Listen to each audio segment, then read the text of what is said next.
스몰 토크 조지고 올게. 하지만 언제나 조져지는 건 나였다.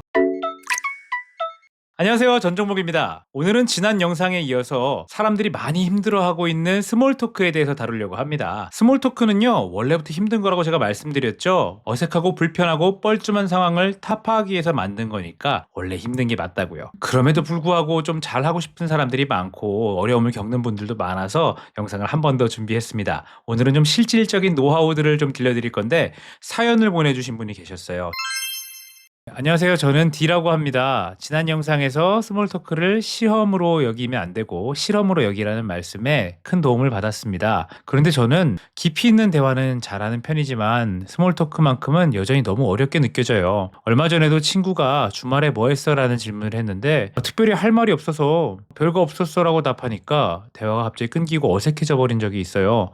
뿐만 아니라 저는 새로운 사람이랑 만날 때도 인사를 나누고 나면 할 말이 없다 보니까 그냥 휴대폰 보는 척하거나 어색한 분위기를 못 참고 자리를 먼저 좀 떠버리는 적도 있을 정도예요. 그런 상황이 반복되니까 대화를 시작하는 게 더 부담스럽고 자신감이 없어져요. 좀 도와주세요. 스몰 토크를 어려워하시는 분들이 꽤나 많으실 것 같습니다. 저도 옛날에 좀 힘들었거든요. 그래서 오늘은 스몰 토크에 진짜 도움이 될 만한 몇 가지 팁을 준비했습니다.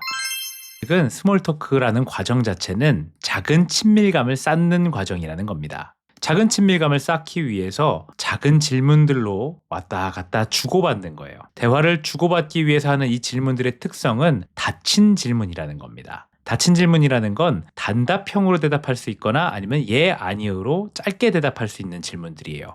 예를 들면 식사하셨어요? 날씨 참 춥죠? 오시느라 힘들진 않으셨어요? 이런 닫힌 질문을 주고받는 거예요. 상대방도 물어보겠죠. 네, 전 식사했습니다. 식사하셨어요? 가볍게 이렇게 주고받다 보면 작은 친밀감이 올라가고 서로에 대한 경계심이 좀 낮아진다고 해요. 키워드를 확장해서 연결할 수도 있겠죠. 닫힌 질문에 있었던 키워드들을 통해서 대화를 연결해 나갈 수가 있습니다. 점심 식사에 대한 얘기가 나왔다? 그러면은 음식에 대해서 질문한다. 계절에 대한 얘기로 시작을 했다. 좋아하는 계절이나 계절 활동에 대해서 얘기한다. 날씨 참 춥죠? 춥네요 라고 왔으면 이렇게 추운 날씨 괜찮으세요? 저는 너무 못 견디겠던데 혹시 좋아하는 계절이 있으세요? 이런 식으로 키워드를 토대로 연결된 응답을 할 수 있는 걸로 질문을 이어가 보는 겁니다. 상대방이 그런 질문을 받게 되면 자신의 얘기를 많이 꺼내게 되겠죠. 자기 얘기를 많이 하게 되면요. 자기 개방성이 올라가면서 훨씬 더 편안함을 느끼기도 하고 친밀감을 더 빨리 느낀다고도 해요. 근데 이런 질문들로 연결해 주는 것도 좋은데 그렇게 하는 과정 자체에서 어려움을 느끼시는 분도 계실 것 같아요. 왜?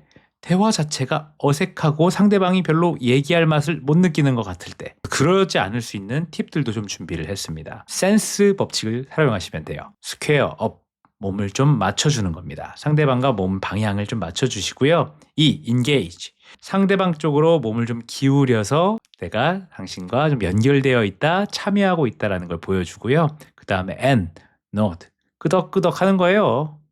이제 웃으면서 해야겠죠. 스마일 잊지 마시고요. 그 다음에 눈을 마주치면서 이렇게 아이 컨택 하면서 이렇게 5가지로 이어져 있는데요. 사실 5가지로 나눠놨지만 한 번에 가는 겁니다. 몸 살짝 맞추고 기울인 다음에 고개 끄덕거리면서 웃으면서 이렇게 아이 컨택 할 때 부담스러우시면 약간 그 정도 보시면 되고요. 그렇게 해서 가볍게 상대방이 말할 맛이 나도록 호응해 주신다 생각하시면 되는데 한 단계 더 나아가서 상대방의 하는 말에 조금 더 말할 맛을 좀 더해주는 것도 도움이 됩니다. 상대방이 하는 답변들이나 이야기들의 긍정적인 부분을 찾아서 인정이나 칭찬을 해주거나 공통점이 있는 부분을 발견해서 동질감을 느끼게 하는 것도 중요합니다.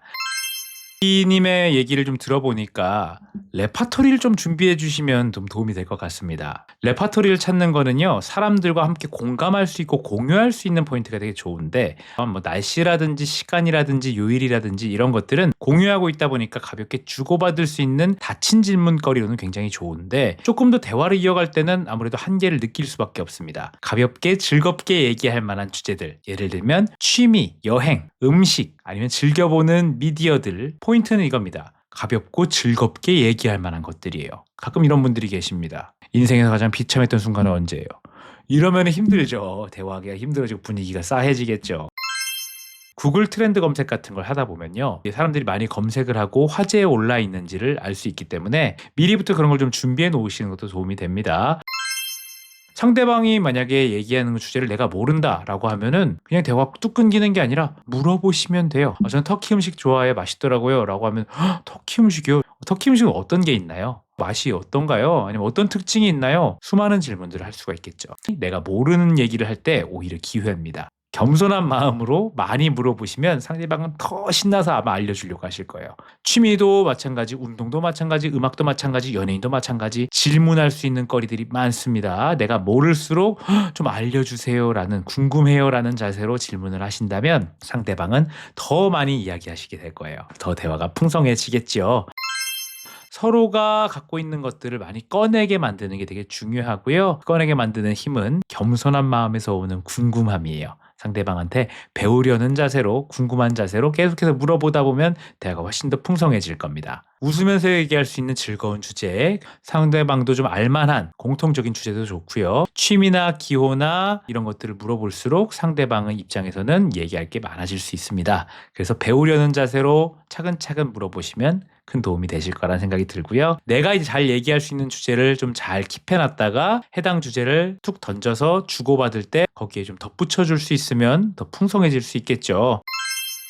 상대방과 주고받는 이 친밀감을 쌓는 과정이라는 걸 잊지 마시고 작은 질문들, 닫힌 질문들로 시작하셔서 닫힌 질문은 서로가 단답형으로 또는 예, 아니오로 대답할 수 있는 게 바로 닫힌 질문이죠. 그 답에서부터, 그 키워드에서부터 대화를 계속해서 연결할 수 있는 열린 질문으로 확장하는 것. 상대방이 좀 말할 맛이 날 수 있도록 리액션 해주는 것들도 있겠죠. 그래서 센스 법칙이라고 했는데 몸을 맞추고 몸을 기울이고 고개를 끄덕거리면서 웃으면서 아이 컨택하면서 대화하는 것. 그러면서 상대방이 얘기하는 건 긍정적으로 리액션하는 것. 그래서 공통점이 있으면 공통점까지 찾으면 더욱 좋다라는 것. 이 레파토리에서 꼭 기억하셔야 될 것 한 가지는요. 가장 화두에 오르는 것도 좋고 많은 사람이 찾는 것들을 구글 트렌드 검색이나 네이버나 이런 걸로 검색하셔도 좋은데 가장 중요한 건 뭐다?